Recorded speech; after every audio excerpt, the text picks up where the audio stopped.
Well, anyways, let's move on to our next segment, which is... Okay, so on to the PlayStation 4. What are your thoughts about the DualShock 4, the controller for the PS4? Well, when you first said that we were going to be talking about the DualShock 4, I did not hear about it, so apparently they need to work on their marketing a little bit. So I researched into it, I went to their site and clicked on the tiny link for the DualShock 4, and honestly, I wasn't very surprised. I wasn't like, this is a new innovation that they've come up with. It's basically the same as all the other controllers.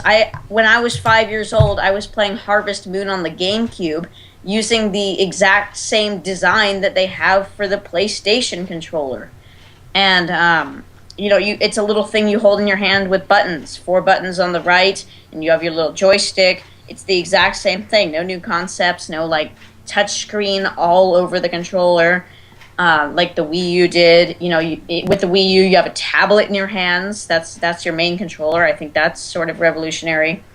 But, I wasn't very surprised. It's the same as the others, really. But I feel bad about it because it takes away half the experience. Because when you're playing a game, half the experience is devoted to the actual game, and half the experience is devoted to how you're interacting with the game. And, it's been the same thing forever. And, of course, they've introduced the things like PlayStation Move, and I think they call it the PlayStation Camera. But, those are rip-offs, honestly. They've taken the Wii controller and they've added a light bulb onto it. And then they've just taken the Xbox, the Kinect from Microsoft, and just done the exact same thing. They haven't even done anything new to it. So I don't know. I think they need to invent something of their own. But it does seem pretty cool how they've taken everything and they've tweaked it to make it sort of their own. But to a general standpoint, I think PlayStation is a lot of a copy and paste company. They add a lot of lights, black coloring, but that's pretty much it. But other than that, there's not much. I see a touch screen, but otherwise, what is it? It's just a controller. Share button?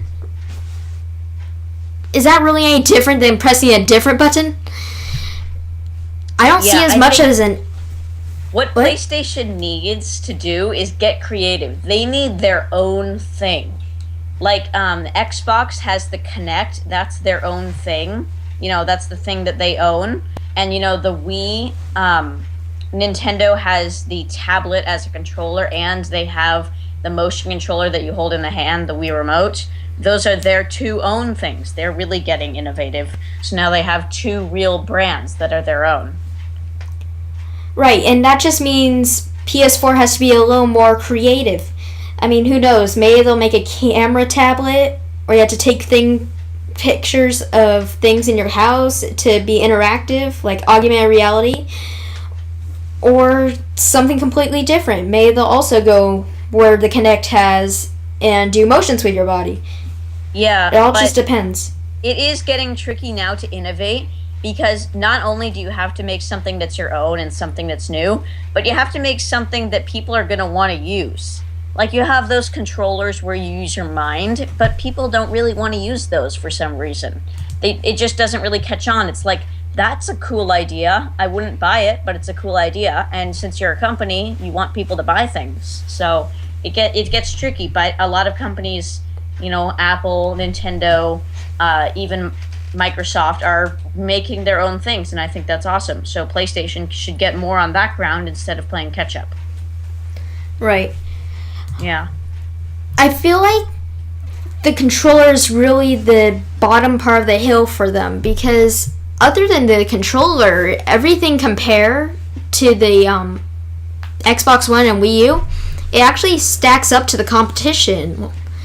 I mean, of course, they have the Blu-ray and DVD, and so does the Xbox One. But they have some pretty nice features. Mm-hmm. I totally forgot all their features. I mean, they have the Vita, but that's not much. Okay. The Vita for some reason didn't kick off. There was sort of a competition in quotation marks between the PlayStation Vita and the 3DS.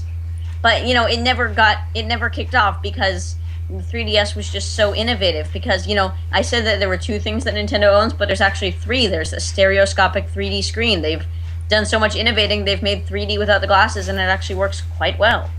But for the Vita never really kicked off. I guess they tried to get innovative with a touch screen on the back, but there's a problem in that. It's a cool idea, but people won't buy it because it's a touch screen on the back, and I don't see how that would be very helpful. It'd probably get annoying to me, personally. But Yeah, the Vita never actually caught on. It's like the Surface of gaming. yeah. I've seen one Surface. Move on to our next segment, which is Nintendo. Unfortunately, Jonathan, that'll have to wait till next week. Until then, you can check out Jonathan's vlog and my blog by clicking on our corresponding heads on your screen. Just click on my head to go to Tech Talk for Geeks, and click on John's head to go to his YouTube channel. Thanks for watching.